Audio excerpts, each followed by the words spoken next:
오늘은 연합감리교회에서 지키는 평신도 주일입니다. 평신도의 부르심, 평신도의 사명에 대해서 생각해보고 교회 안에서 또한 세상 가운데 예수님의 제자로서 빛과 소금의 사명을 어떻게 감당할지를 생각해보는 주일입니다. 더불어서 예수님의 제자로서 어떻게 신실하게 복음을 말과 삶으로서 증언함으로 복음이 확장되도록 해야 하는지 다시 생각해보는 주일입니다. 잠시 연합감리교회 역사에 대해서 말씀드리고 싶습니다. 연합감리교회가 미국 전역에 퍼져 있는 데에는 평신도의 역할이 지대했습니다. 영국에서 시작되었던 감리교 운동이 미국으로 이민 온 이민자들에게 복음을 전하기 위한 평신도의 노력으로 방방곡곡으로 퍼져갔습니다. 처음 미국에 온 이민자들 가운데 안수받은 성직자의 숫자는 매우 적었습니다. 그리하여 안수받은 성직자들 대신에 평신도 전도자들이 곳곳에 말을 타고 걸어서 복음을 전하였습니다. 평신도 설교자들, 레이 스피커, 레이 프리처들이 설교를 하고 평신도들이 교인들을 돌보며 목회자의 역할을 하기도 했습니다. 그래서 연합감리교에서 레이 패스터라고 하는 분들도 계셨습니다. 은혜 받은 평신도들이 가서 말로 복음을 전하고 입술로 복음을 선포하며 삶으로 덕을 끼치며 사랑의 본을 보이고 삶으로 설교를 써내려갔습니다.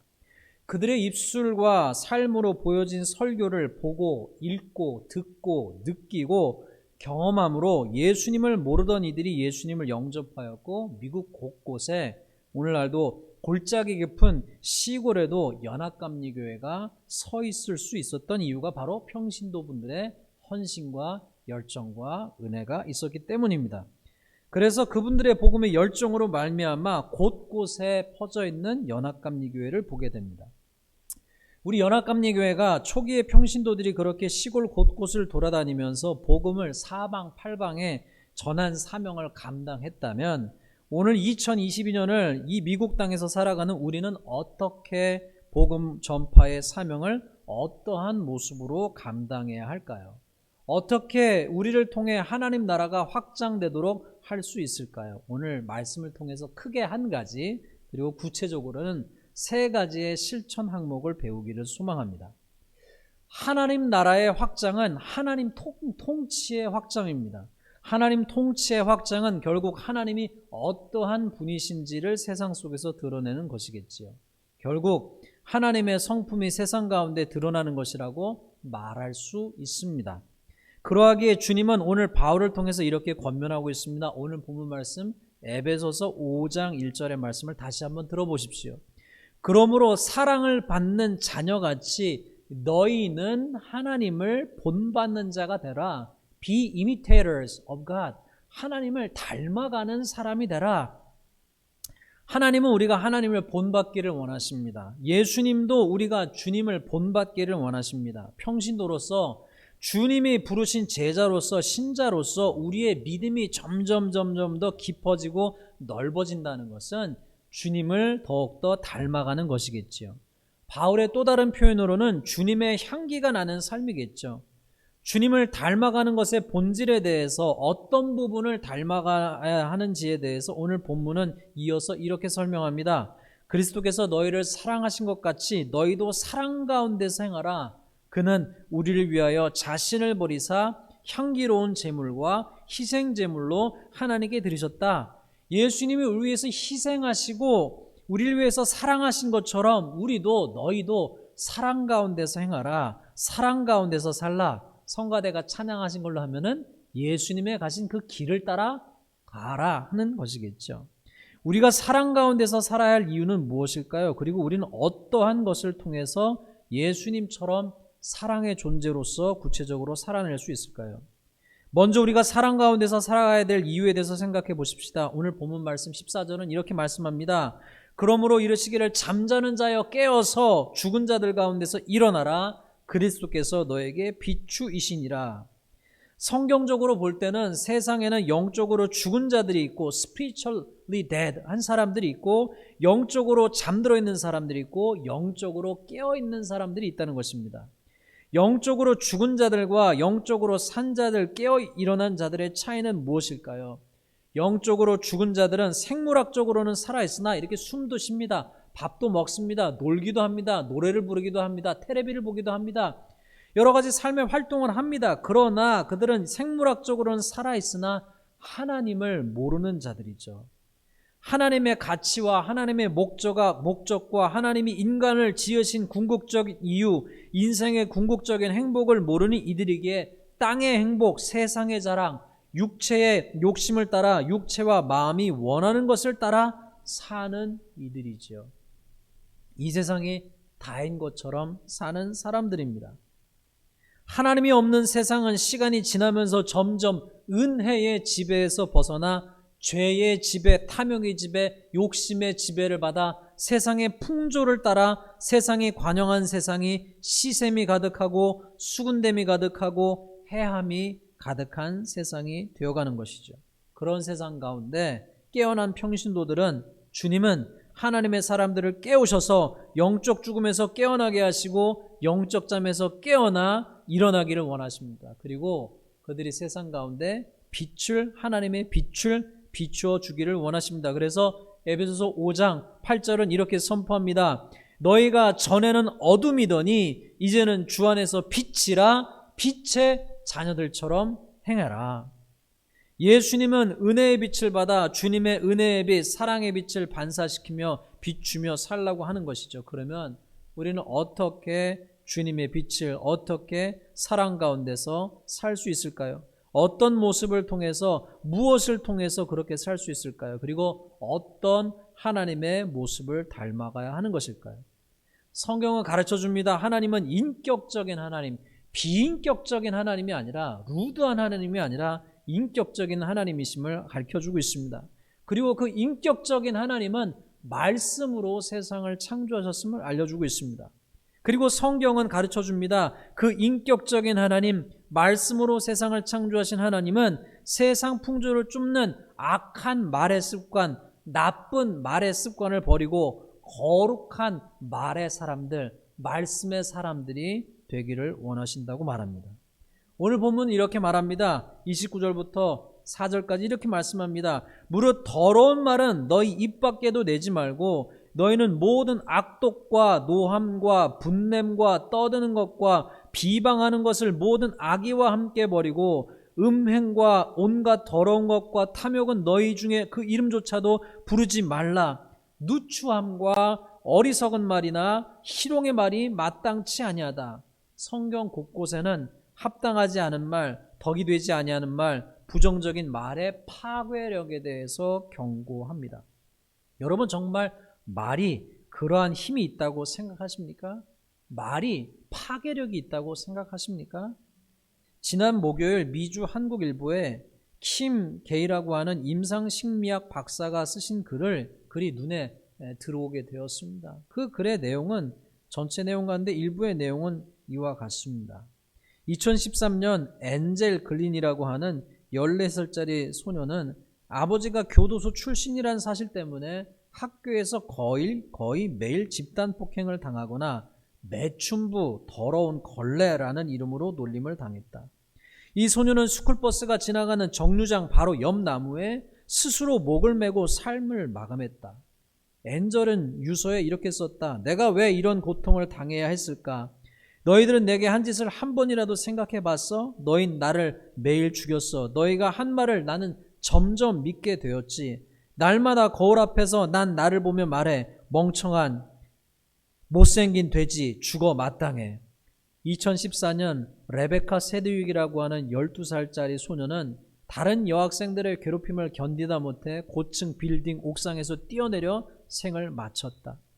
15명의 가해자 소녀들은 레베카가 당시 인기 있는 남학생들과 사귄다는 사실 때문에 그녀에게 수시로 폭력성 메시지를 보냈다. 아직도 너 살아있는 거야? 면도칼을 어디서 사는지 알려줄까? 뚱뚱보 멍청아. 아직도 칼을 안 샀다고? 레베카가 마지막 선택을 했다는 사실이 알려진 직후 가해자 한 명은 소셜미디어에 SNS에 이렇게 짧은 메시지를 올렸다. 그래, 걘 내가 괴롭혀서 죽어버렸어. 그래서 어쩌라고? 난 신경 안 써. 2015년 앰버 콘웰이라고 하는 16살의 소녀는 자신의 방에서 스스로 목을 맸다. 아름다운 외모와 우수한 성적, 친절한 성품 덕분에 남학생들로부터 인기를 누렸던 게 집단 폭행과 따돌림의 이유. 시샘하던 클래스메이트 여학생들은 엠버에게 이런 메시지를 보냈다. 소독약을 어디서 파는지 알려줄까? 너만 없다면 이 세상은 더욱 나아질 걸 쓰레기야. 학교 테니스 클럽 선수로 합창 팀장으로 눈부신 미래가 기대됐던 엠버는 사고 직전 페이스북에 이렇게 올렸다. 오늘 밤 내가 죽는다 해도 이 세상 누가 날 위해 울어줄까? 이 임상심리학 박사 이분이 쓰신 글을 읽고 나서 잠시 생각에 잠겼습니다.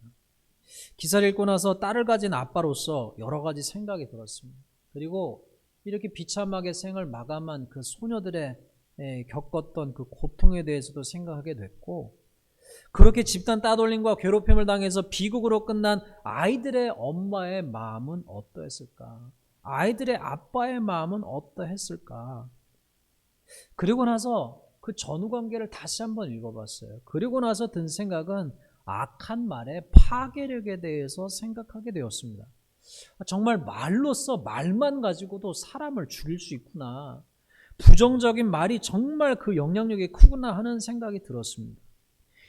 그리고 나서 말씀을 준비하면서 인격자이신 하나님께서 우리가 이 세치의 혀로 우리의 입술로 분냄과 떠듬과 비방하는 것, 희롱하는 말, 험담하는 말을 대신해서 깨어난 신자로서 어떤 말을 하며 사는 신자가 되기를 원하실까? 오늘 본문 말씀은 크게 세 가지로 우리에게 권면해주고 있습니다. 첫째는 덕을 마음에 품고 덕이 되는 말을 하라.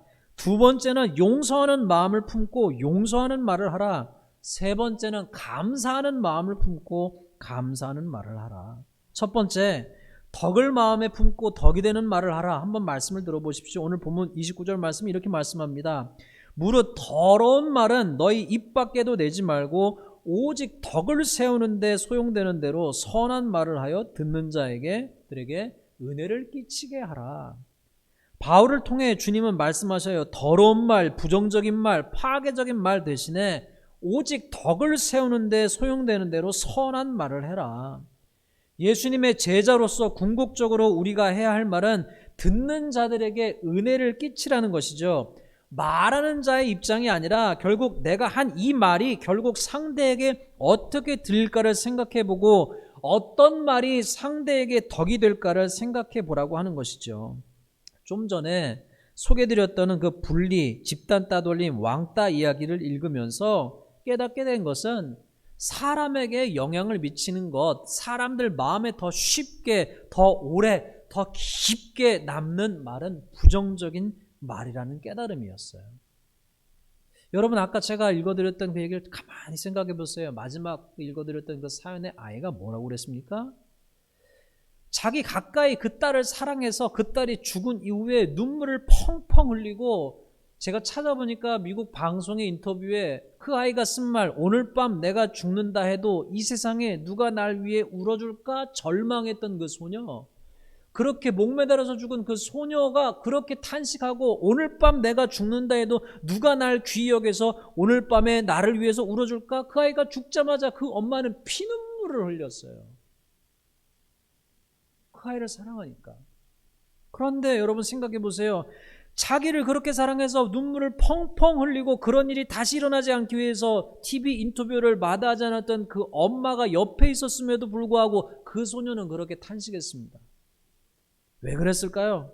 그 엄마가 해줬던 말보다요, 그 아이를 둘러싼 가해자인 아이들이 수시로 인터넷으로 사이버 분리를 하고 소셜미디어에 말로써 분리를 하고 그 아이에게 그 주변에서 힘 빠지게 하는 말, 낙담하게 하는 말, 정죄하는 말, 비난하는 말, 힐난하는 말, 흉보는 말, 원망하는 말, 시기하는 말이 그 아이 마음 깊숙이 박혔던 거죠. 부정적인 말이 더 깊이 영향을 미쳤던 거예요. 오히려 반대로 그렇기 때문에 깨닫게 되는 것은 우리가 해야 될 일은 우리 가족이, 내가 사랑하는 남편이, 내가 사랑하는 아내가, 내가 사랑하는 성도가, 내가 사랑하는 친구가, 내가 사랑하는 부모가, 내가 사랑하는 자녀가, 내가 사랑하는 목회자가, 전도사님이 누구든 간에 우리 주변에 하나님께서 만나게 한 사람들에게 우리가 해야 할 일은 힘 빠지게 하고 낙담하게 하고 정죄하고 비난하고 힐난하고 흉보고 원망하고 시기하는 말 대신에 우리가 수십 배, 수백 배, 수천 배를 해야 될 말은 긍정의 말, 희망의 말, 용기의 말, 격려하는 말, 남을 세우는 말을 수십 배, 수백 배 해야 하지 않겠습니까?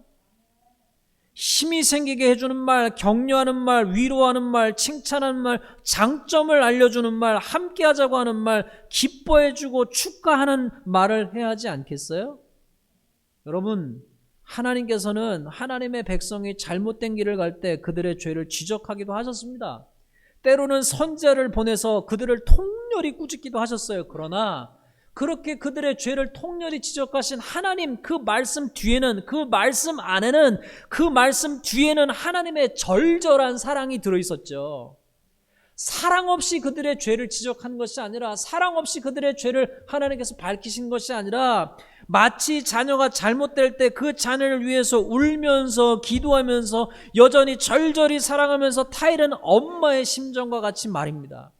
차가운 돌과 같은 냉담함으로 지적질하고 비난하고 신란하고 정죄하고 판단하고 돌을 던지는 것이 아닌 가슴 절절한 눈을 녹이는 사랑의 마음으로 그런 말씀을 하신 거죠. 그 사랑의 마음을 가지신 하나님은 주님이 부르신 사람들이 낙담의 상황에 빠져 있을 때 그들을 끊임없이 위로하시고 격려하셨죠. 이사야를 통해서 뭐라고 말씀하셨어요? 내 백성을 위로해라, 위로해라, 위로해라 말씀하셨습니다. 아브라함이 기다리고 기다리던 아들이 없자 깊은 좌절감에 빠졌을 때 도대체 하나님의 약속은 언제 이루어지는 거야? 우리 가정을 향한, 나의 인생을 향한 하나님의 약속은 언제 이루어지는 거야? 라고 깊은 좌절감에 빠졌을 때 나타나셔서 너의 자손이 하늘의 별과 같이 바닷가의 모래알과 같이 많을 것이라고 위로하고 격려하셨습니다. 나오미가 쫄딱 망해서 남편이 죽고 아들들도 죽고 청산 과부가 되어서 깊은 상실감과 허무감에 빠져 있을 때 그 며느리를 통해서 위로하시고 결국 얻은 손주를 통해서 위로하신 하나님이시죠. 여러분, 우리는 아무도 몰라요. 그 불행하게 자기 인생을 끝낸 소녀들이요, 엄마한테는요, 그래 학교 갔다 온다면 학교 어땠어? 괜찮았어? 엄마 괜찮았어. 뭐 특별한 거 있었어? 엄마 뭐 특별한 거 없었어? 괜찮았어. 아주 평범하게 그렇게 방으로 들어간 다음에 그 다음날 아침에 싸늘한 죽음으로 발견되는 일이 얼마나 많이 있었습니까, 여러분? 그러니까 우리는 모르는 거예요. 내가 볼 때는요, 아무렇지도 않은 내 남편이, 아무렇지도 않은 내 아내가, 아무렇지도 않은 내 아들이, 부모님이, 내 형제가, 내 주변의 사람이, 내 성도가 어떤지 우리는 아무도 모르는 거예요.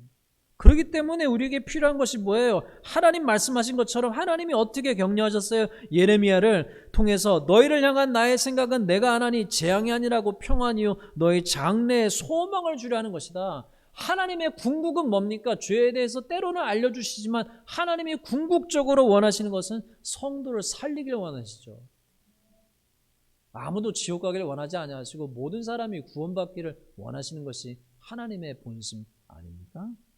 사랑하는 성도 여러분, 무심코 내가 뱉은 말 한마디가 남을 낙담시킬 수도 있고 내가 그저 한마디 더 얹은 것이 남의 영혼을 죽일 수도 있다는 것을 깨닫고 그러한 길을 가기보다는 무심코 내가 건넨 격려의 말 한마디, 칭찬의 말 한마디, 믿음의 말 한마디가 결정적인 순간에 누군가를 잘못된 길에서 건질 수도 있음을 깨닫고 의도적으로 수십 배, 수백 배, 수천 배의 격려의 말, 희망의 말, 칭찬의 말, 믿음의 말을 함으로써 어두운 세상 가운데 누군가에게 빛이 되어주는 삶을 사시지 않으시렵니까?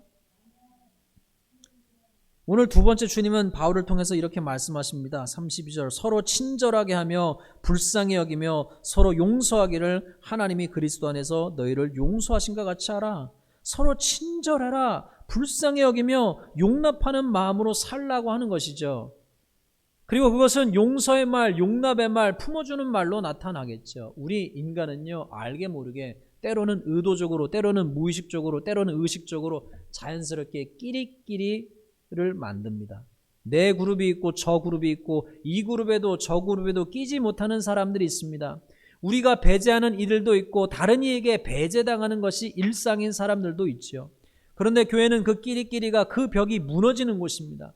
주님의 나라 깨어진 평신도 그리고 일어난 예수님의 제자 빛이 된 신자의 모임에는 배제하고 따돌리고 무시하고 깔보는 악함이 사라지고 용납하고 용서하고 품어주고 안아주는 선함이 가득한 곳이죠. 여러분, 사람은 실수할 수 있습니다. 실패할 수도 있어요. 큰 잘못을 저지를 수도 있습니다. 그러나 교회는 어떤 곳입니까?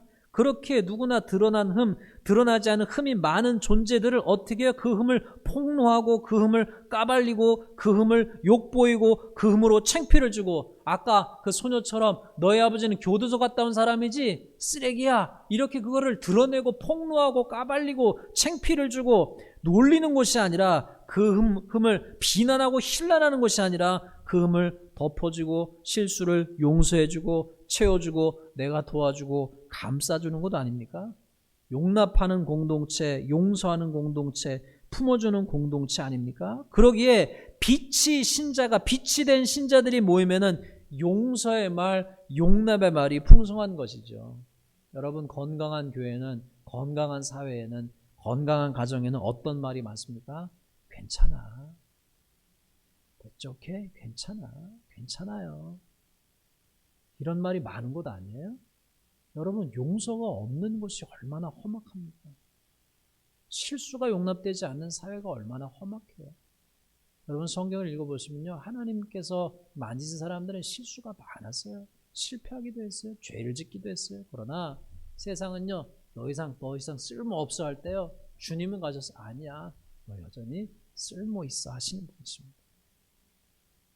여러분, 사랑하는 성도 여러분, 그런 말로 우리 교회를, 우리 가정을, 우리가 사는 사회를, 여러분이 일하는 직장과 일터와 사업체와 만나는 사람을, 그 만남을 가득 채워가시기를 바랍니다.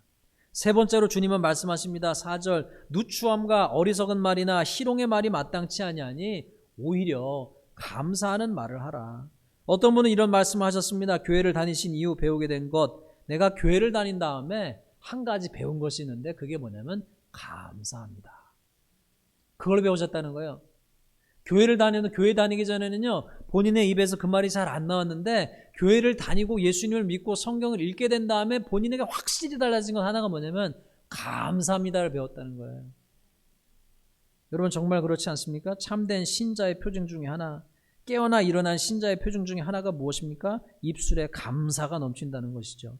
세상은요, 불평합니다. 우리의 신앙이 병들면요, 불평해요. 원망해요. 없다고, 부족하다고, 불만족하다고, 없는 것에 집중하고 불평합니다. 그러나 깨어난 신자는 항상 기뻐하라, 쉬지 말고 기도하라, 범사에 감사하는 이들 아닙니까? 없는 것이 아닌 있는 것에 집중하고 감사하는 자예요. 그래서 자꾸 없는 것을 말하기보다는요, 있는 것을 말하는 사람이에요.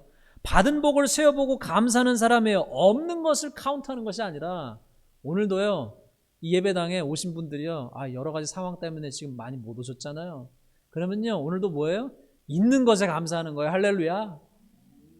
예배를 준비하면서 무슨 생각이 됐냐면, 코비드 때 기억나세요? 저하고 오 목사님하고 김 목사님하고 우리 반주하시는 김 집사님하고 4사람, 5사람만 예배당에서 예배드리고, 온라인으로 예배드릴 때는 혼자 그냥 카카오톡 틀고 예배드리고요. 그때 생각하면요, 할렐루야, 아멘이죠. 그렇죠? 내가 어디에 기준을 두냐에 따라서 전혀 달라질 수 있는 거예요. 그러니까 그것뿐이겠어요? 오늘 예배드리는 사람이 숫자뿐이겠어요? 우리 삶에서 없는 것을 카운트하는 것이 아니라 하나님께서 내게 주신 것, 내게 있는 것을 내게 주노니 나사렛 예수 이름으로 일어나 걸으라 했던 베드로와 요한처럼 하나님께서 내게 주신 것, 내게 남은 것을 카운트하고 감사하는 사람, 그것을 말하는 사람, 그리고요, 믿음으로 감사하는 사람이죠. 눈에 보이는 것을 넘어서 감사하는 사람입니다. 때때로 우리의 인생에서, 우리의 가정에서, 우리의 교회에서, 우리의 나라에서, 우리가 사는 세상에서 우리의 눈에 보이는 상황이 우리를 낙담케 하거나 심력케 하는 경우가 종종 있습니다. 그런 상황에서 우리 눈에 보이는 것은 우리를 실망케 해요. 실망케 하는 것 투성입니다. 좌절케 하는 것 투성입니다. 낙심케 하는 것 투성입니다. 염려케 하는 것 투성입니다. 자녀를 보면 한숨이 나와요. 우리의 상황을 보면 한숨이 나와요. 여러 가지 경제적 상황, 신분적인 상황, 또 여러 가지 우리의 삶의 문제를 보면요, 한숨이 나와요. 그런데 그때 깨어난 신자는 눈에 보이는 것이 아닌 하나님의 약속을 붙잡습니다. 눈에 보이는 현실보다 크신 하나님을 믿음의 눈으로 바라봅니다. 10명의 정탐꾼은 눈에 보이는 것을 말했지만 2명 여호수아와 갈렙은 믿음으로 보이는 것을 말했습니다. 게하시는 눈에 보이는 적국의 숫자에 낙심했지만 엘리사는 영안이 열려 하나님의 천군 천사가 함께하는 것을 보고 말하였지요. 눈에 보인 것 십자가의 철저한 실패처럼 보여 제자들은 낙심했지만 주님은 하나님께서 주신 약속을 믿으시고 3일 이후에 다시 살아날 것을 선포하시고 믿음으로 말씀하셨지요. 사랑하는 성도 여러분, 여러분의 눈에는 무엇이 보입니까? 여러분 인생을 스스로 바라보실 때에, 또 여러분의 자녀를 바라보실 때, 여러분의 가정을 바라보실 때, 우리 교회를 바라보실 때에, 지금 작금의 현실을 바라보실 때에 여러분 생각에는 무엇이 보이시고 여러분 생각에는 어떤 생각이 듭니까? 그리고 여러분의 입술에서는 어떤 말씀이, 어떤 말이 나옵니까? 오늘 이 아침에 살아계신 하나님께서 인간의 상황과 한계를 뛰어넘으시는 제한 없으시는 리미틀리스이신 하나님께서 우리의 심령 가운데 주님의 믿음과 주님의 소망과 주님의 약속을 상기시켜 주시사 우리 입술에서 믿음의 고백, 믿음의 감사가 충만하기를 주님의 이름으로 축원합니다. 사랑하는 성도 여러분, 말씀을 정리합니다. 깨어난 신자로서, 깨어난 그리스도의 제자로서 일어나십시다. 일어나서 하나님을 닮아가며 사랑 가운데서 행하며 사십시다. 초기 연합감리교회 평신도들이 곳곳에 다니며 그리스도의 복음을 전함으로 교회를 세웠듯이 우리가 다니는 곳곳마다 하나님을 닮아가는 우리의 말로서 덕을 세우고 용서를 전파하고 감사를 퍼뜨리는 우리가 되십시다. 우리의 말로서 사람을 죽일 수도 있음을 깨닫고 이 세치의 혀로 사람을 낙담시키고 힘을 빼고 희망을 빼앗고 비난하고 신란하고 뒷담화하고 원망하고 조롱하기보다 없는 것을 말하기보다 이 세치의 혀로 인격자이신 하나님을 본받아 이 입술로 덕을 세우는 말을 하며, 여러분 몰라요, 오늘 집에 가시면 숙제로 여러분 자녀들, 남편들, 아내들, 부모님들, 여러분이 아시는 사람들을 격려해 주세요. 오늘 여러분이 격려하시는 그 격려로 누군가 영혼이 살아날지 아무도 몰라요. 여러분의 그 입술로 용서하고 품어주는 말을 하며 그 입술로 감사하는 말을 함으로 사람을 격려하고 희망을 일구어가며 믿음의 말, 긍정의 말, 감사의 말로 우리의 삶의 자리를, 우리가 만나는 사람들에게 복음의 능력을, 사랑의 빛을 전하는 깨어난 예수님의 제자로 살아가십시다. 그래서 우리 안에서 역사하실 하나님을 믿으며 사시고 그러한 깨어난 평신도들이 되셔서 하나님의 빛을 밝히 비추시는 우리 모두가 되시기를 주님의 이름으로 축원합니다.